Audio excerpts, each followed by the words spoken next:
What's up with the squad? Back with another video. I seen the title was going down. Make sure you hit the like and subscribe button for me, please. Let's go ahead and jump right into it, y'all. Sits on the House Financial Services Committee.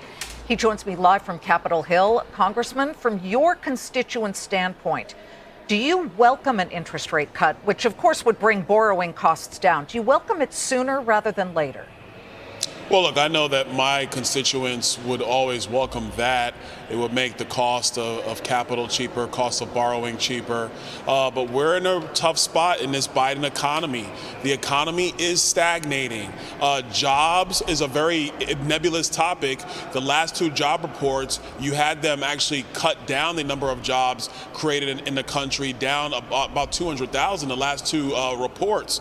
And so we're in this quandary where we are stagnating out as a country. Inflation is still stubbornly high. And I know everybody's looking at the 2% measure year over year, but we are still dealing with prices up massively on working families, on small business owners in the United States. So I think a rate cut is welcomed, but what is going to be the long-term game plan with respect to inflation, number one, but to the growth of our economy, which is the bigger issue?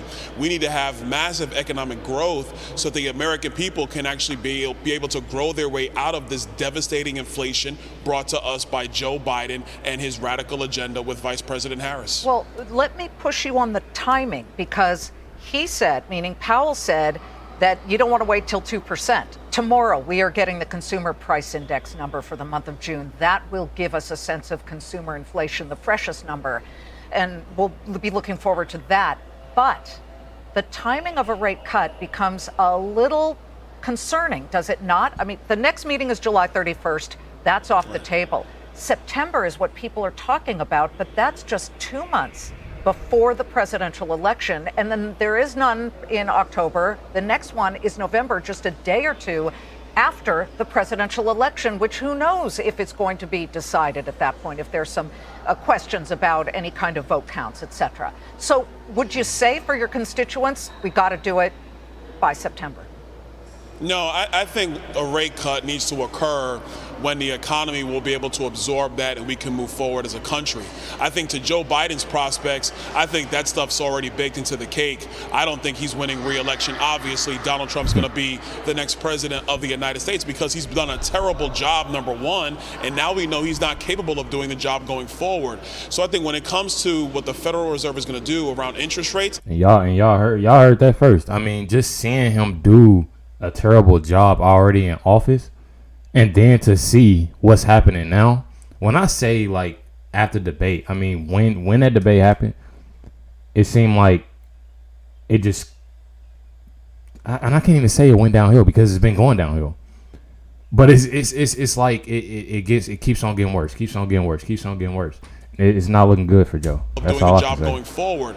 So I think when it comes to what the Federal Reserve is going to do around interest rates, that needs to be solely focused on our economy, politics, obviously, and I think I'm probably speaking for Chair Powell. They are not going to play into that whatsoever. I think a rate cut's not going to help Joe Biden in any way, shape, or form, because as far as I'm concerned, it's already over for him anyway. Well, let's follow on that line of questioning. New Jersey Congresswoman Mikey Sherrill, Democrat of New Jersey, yes, she is one of the latest to join this somewhat growing group, 8 now, of House Democrats who have publicly come out against Biden. Sherrill said the stakes are too high, the threat is too real. They're trying to push President Biden to withdraw. Hakeem Jeffries, according to Politico in the last couple of minutes, said he will tell lawmakers he'll relay the concerns about Biden's electability to the president. They know that because they see how bad things are right now.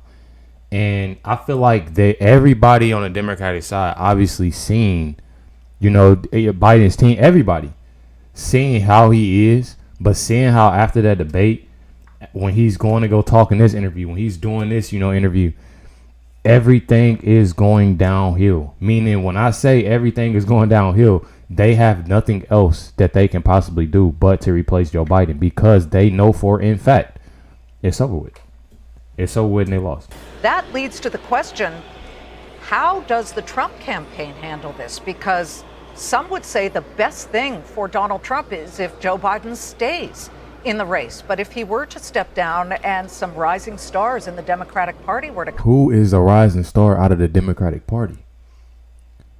And I ain't trying to, throw no shade to, it's just who is it?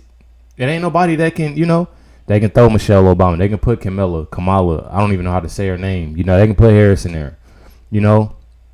Regardless, it ain't really nobody, Does that not concern you that might generate some excitement within the party and within centrist voters? Well, two things there. First of all, rising stars in the Democrat Party. If you look at their policy agenda, those aren't rising stars. There's a lot of dim bulbs over there because the agenda remains the same regardless of who they pick. Now, to actually what they're going to do, Joe Biden is their nominee. The voters voted for him.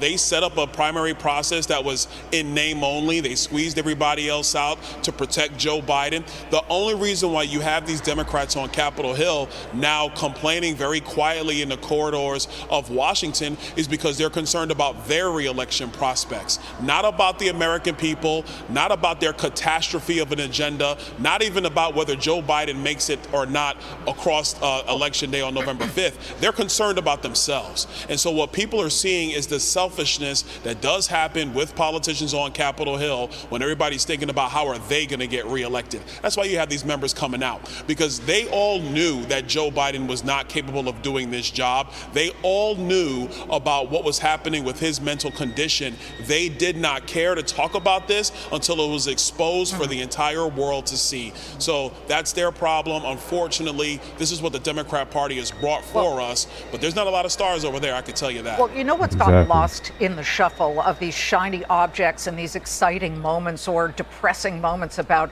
whether Joe Biden can even stay in this race is actual policy from either side. Now, the GOP just put out the platform, RNC, it's on the website. There are 20 bullet points, and among them, I'm just picking out some: seal the border, end inflation, large tax cuts for workers, strengthen and modernize our military.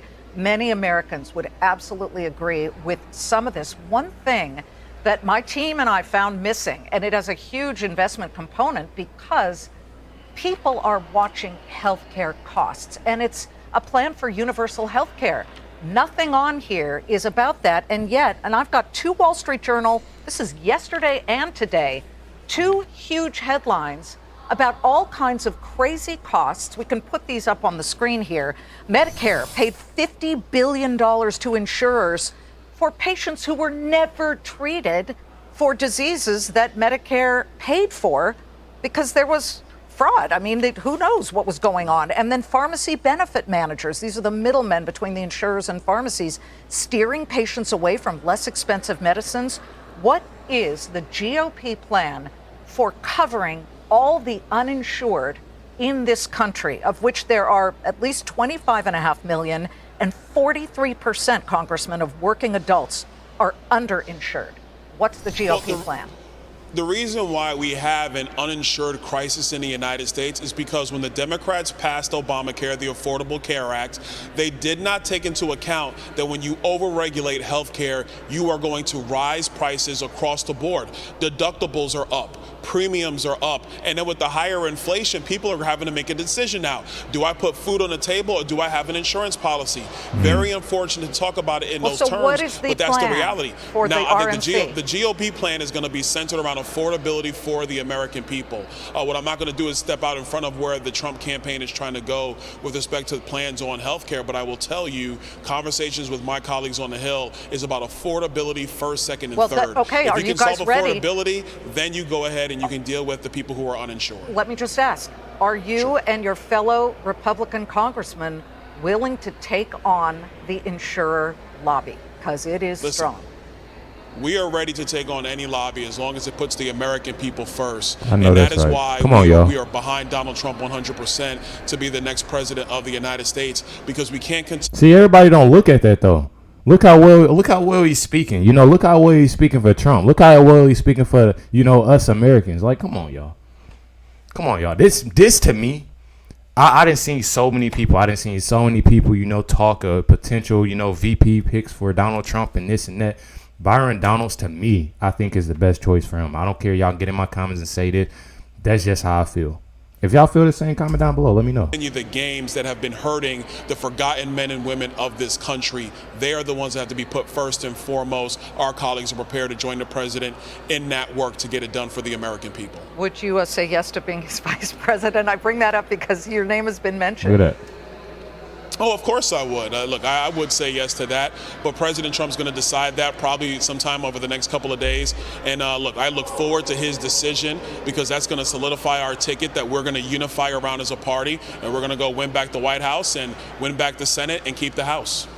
We will watch every minute of this between now and, of course, Election Day. Congressman Byron Donalds, thank you so much for joining us. Thank you. Of course. Y'all see it. I'm telling y'all, I think this is definitely gonna be the pick. I don't know. I get excited about different things that's happening. I started YouTube, obviously with car related. I'm into cars. I currently drive a SRT Jeep, and I started it. With cars, going to car meets, car shows, then transition over to music reaction, sports, comedy.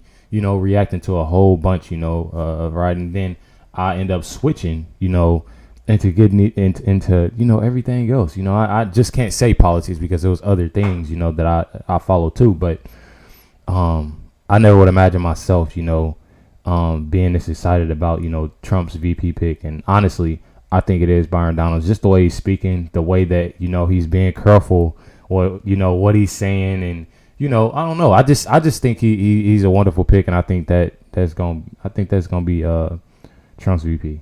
I know that's just how I feel though. Y'all let me know what y'all think down in the comments down below. Definitely appreciate y'all. Much love, everybody. When I say much love, I really mean that. I really mean that. I don't have as much support, and when I get the support from y'all, it really means a lot. So I definitely appreciate y'all. Much love, everybody. Catch y'all next one.